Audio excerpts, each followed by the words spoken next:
గత 5 ఏళ్లు తెల్ల రేషన్ కార్డుదారులకు రేషన్ను ఎన్డీఓ ఆపరేటర్ల సహాయంతో ఇంటింటికి రేషన్ ఇచ్చే ప్రక్రియ గత వైసీపీ ప్రభుత్వం ప్రారంభించింది. తాజాగా కూటమి సర్కార్ ఆ విధానాన్ని రద్దు చేసింది. రేషన్ డీలర్ల వద్దకే రేషన్ తీసుకోవాలని స్పష్టం చేసింది.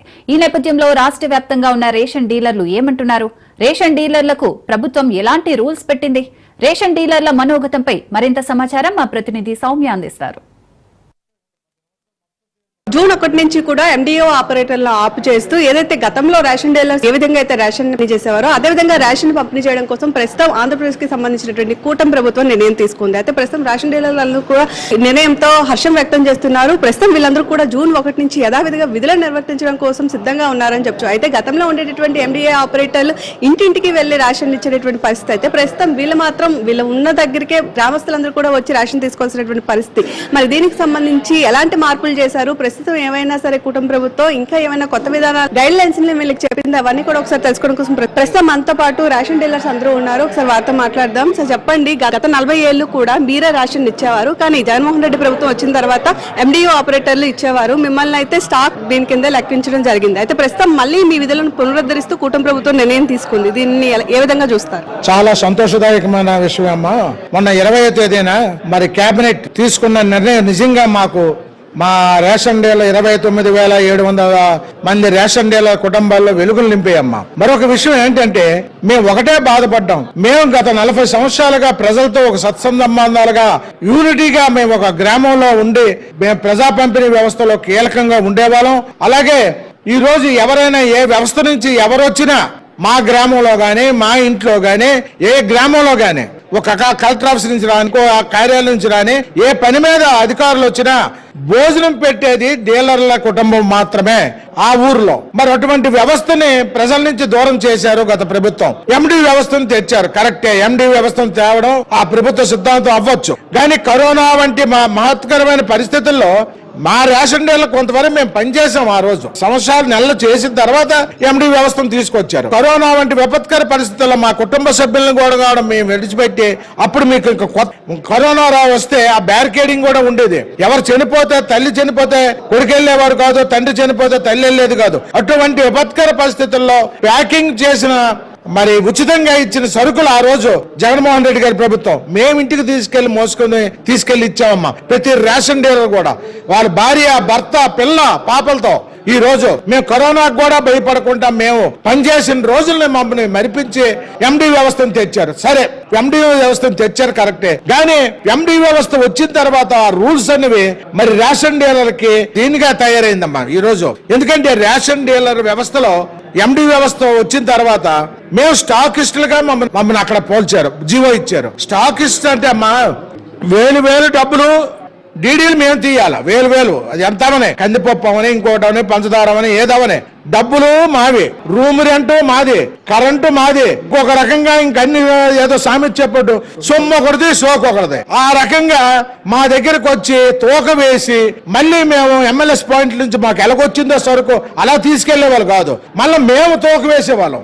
మేము మా భార్య పిల్లలు అందరూ సాయం చేసి ఒక కాటా మీద పెట్టి ఎండిఓకి ఇస్తే సాయంకాలం రిటర్న్ స్టాక్ ఎలాగొచ్చిందంటే ఒక గంట తక్కువగా ఇచ్చేవాళ్ళు. మాకు డబ్బులా కరెక్ట్ గా ఇచ్చేవాళ్ళు కాదు. మేము 40,000 50,000 డీడీ కట్టి సరుకులు ఇడిపించి అప్పులు తెచ్చి వడ్డీలకు వాడి రేషన్ డీలర్ ఒక సరుకులు ఇస్తే ఆ ఎండి వ్యవస్థ వచ్చిన తర్వాత వాళ్ళు డబ్బులు కూడా కరెక్ట్ గా రిటర్న్ చేసేవాళ్ళు కాదు. డీలర్కి 10,000 ఒక రోజు సేల్స్ అయితే 5,000 ఇచ్చేవాడు, 5,000 ఆడి దగ్గర ఉంచేవాడు. ఈ రోజు ఈ ఆమదాబాద్ మున్సిపాలిటీ అండ్ పట్టణ మండల పరిధిలో కొన్ని ₹1,000 ఇప్పటికీ స్టిల్ ఎండిఓలు ఇంకా ఇవ్వాలా రేషన్ డీలర్లకి కొన్ని ₹1,000 ఇవ్వాలా.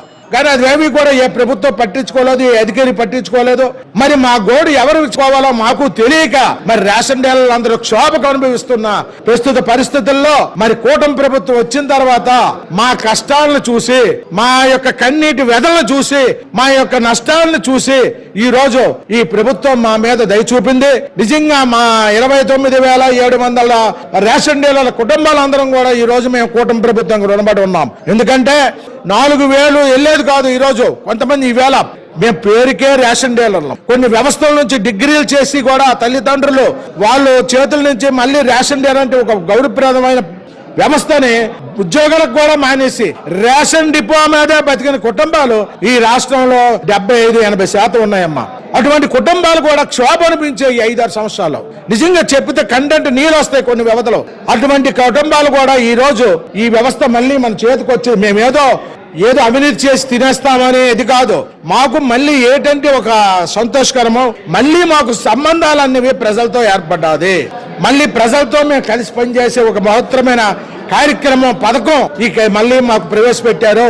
రేపు ఉదయం మాకు ఈ రూపాయి కమిషన్ అనేది మాకు ఏ పూటకి చాలదు. మాకు ఈ రూపాయి కమిషన్ అంటే ఈ రోజుల్లో మీరు ఒకసారి ఆలోచించండి. రూపాయి అంటే ఒక క్వింటాకు రూపాయి, 15 క్వింటాల నుంచి 100 క్వింటాల వరకు ఉన్న డిపోలు ఉన్నాయి ఈ మండలంలో, ఈ మున్సిపాలిటీలో. 15 క్వింటాల నుంచి ఈ జిల్లాలో కూడా వాళ్ళు ఏడు తింటారు చెప్పండి, ఏమి తింటారు వాళ్ళ కుటుంబ సభ్యులు. అంటే గతంలో కూడా ఏదైతే రేషన్ డీలర్ల వ్యవస్థ ఉందో అవినీతి అని చెప్పేటటువంటి ఒక ఆరోపణ ఉంది మీ మీద. సో దానికోసం అసలు ఏం చెప్తారు? అమ్మా, అన్ని వ్యవస్థల్లోనూ కొన్ని వ్యవస్థల్లో కొంతమంది చేసిన పనికి మొత్తం వ్యవస్థ మీద ఒక చెడ్డ పేరు వస్తుంది. నేను కాదనలేదు, అది అందరూ చేసిన పని కాదు. కొంతమంది స్వార్థపరులు ప్రతి కార్యక్రమంలో ఉంటారు, ప్రతి వ్యవస్థలో ఉంటారు. ఆ 5-10% చేసిన అవినీతి మా అందరికీ చుట్టుకుంది. ఈ రోజు మేము గోన్లు నమ్ముకున్న రాని పరిస్థితి. గోన్లు నమ్ముకుంటే ప్రభుత్వం తీసుకుంది ఆ గోన్లు. ఆ ప్రభుత్వం కూడా అప్పుడు జగన్మోహన్ రెడ్డి గారి ప్రభుత్వంలో ఉన్నప్పుడు మా గోన్లు తీసుకున్న బిల్లు కూడా ఈ వాడికి మాకు చెల్లించలేదు. మాకు కొన్ని వేల రూపాయలు మాకు బాకీలు ఉన్నారు. ఎండిఓలు మా చంపులు తినేసి మా తాలూకా బియ్యం ఇప్పుడు ఈ రోజు లాసుల్లో ఉన్నామంటే ఎండిఓ వ్యవస్థల ద్వారా. మీరు చెప్పండి, మళ్ళీ కూడా రేషన్ డిపోలను పునరుద్ధరించారు. అయితే ఈ నేపథ్యంలో మీకు మళ్ళీ కొత్త గైడ్ లైన్స్ ఏమైనా ఇచ్చారా? అసలు ప్రస్తుతానికి ఏ విధంగా మీరు రేషన్ పంపిణీ చేస్తారు? కొత్త గైడ్లైన్స్ అంటూ ఏమీ లేదమ్మా. 1వ తేదీ నుంచి 15వ తేదీ వరకు ప్రజలకు అందుబాటులో ఉండేలా ప్రజా పంపిణీ కార్యక్రమం చేయమని చెప్పారు. ప్రజలకు ఎటువంటి ఇబ్బందికరమైన పరిస్థితులు లేకుండా ఎప్పుడు వచ్చినా కన్జ్యూమర్స్ కి రైస్ అదే ప్రజా పంపిణీ ఇచ్చే మార్గాన్ని చేయమని అన్నారు.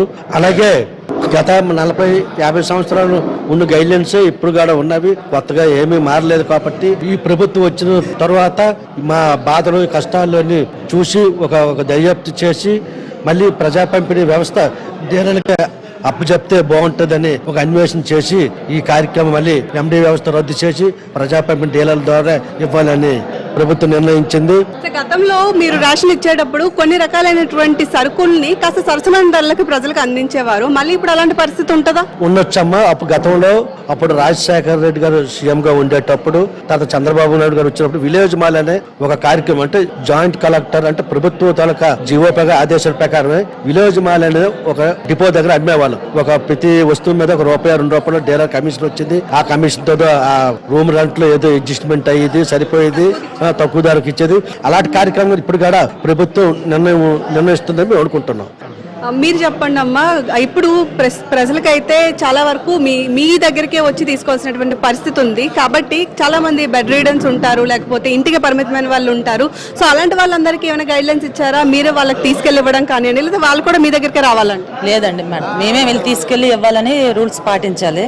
పైగా ఆ ప్రభుత్వంలో జనాలు బాగుపడ్డారే తప్ప రేషన్ డీలర్లు మాత్రం బాగా నష్టపోయారు మేడం. కాకపోతే ఈ వ్యవస్థలోన వాళ్ళకంటే మెరుగ్గా అని మేము చూపించుకోవాలి. అంటే వాళ్ళు ఎప్పుడంటే వాళ్ళు ఇస్తామనే టైంకి ఇవ్వకపోతే లేదు. ఇప్పుడు మేము అలా కాదు కదా, ఎప్పుడు వచ్చినా మేము ఇవ్వచ్చిన పరిస్థితి ఉంది. 15వ తారీఖు వరకు ఎప్పుడు వెళ్ళినా వాళ్ళు ఉంటారు, వాళ్ళు ఇస్తారని ప్రజల్లో ప్రతి ఒక్క దగ్గర ఆలోచన ఉంది. అది వాళ్ళకంటే మేము మెరుగ్గా ఉన్నామనేటట్టుగా మేము చూపించుకోవాలి.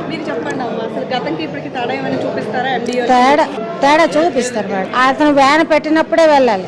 అతను వెళ్ళిపోయిన తర్వాత మా డిపోలకో మరి ఎక్కడ వ్యాన్ ఉంటే అక్కడికో పరుగులెట్టుకొని వెళ్ళివారు. ఇప్పుడు ఆ పరిస్థితి ఉండదు. 15 వరకు 2 పూటలు ఉంటాం కాబట్టి ఏ టైం అయినా ఇచ్చేస్తాం. ఇంకా లేటుగానే ఉంటాం. లేబర్ పని చేసుకొని వస్తారు, అలాగే రేషన్ పట్టుకొని వెళ్ళిపోతారు. ప్రభుత్వం వరకు ఇది చేరుతుందంటే మాత్రం ఇంతవరకు ప్రభుత్వం రేషన్ డీలర్లకి రేషన్ అందనివ్వలేదు, రేషన్ వాళ్ళ తరపున వాళ్ళ డిస్ట్రిబ్యూషన్ చేయట్లేదని బాధపడేవారు. ఇప్పుడు ఇచ్చాక డబ్బులు అడుగుతున్నారు, డబ్బులు సరిపోవడం లేదని అడుగుతున్నారు. అంటే నేను దానికి సమాధానం చెప్పలేను మేడం. కాకపోతే మాత్రం సంతోషం అయితే అవ్వచ్చు, కానీ మాకు మాత్రం వచ్చిన 7,000-6,000 మాత్రం ఫ్యామిలీ మాత్రం గడవదు మేడం.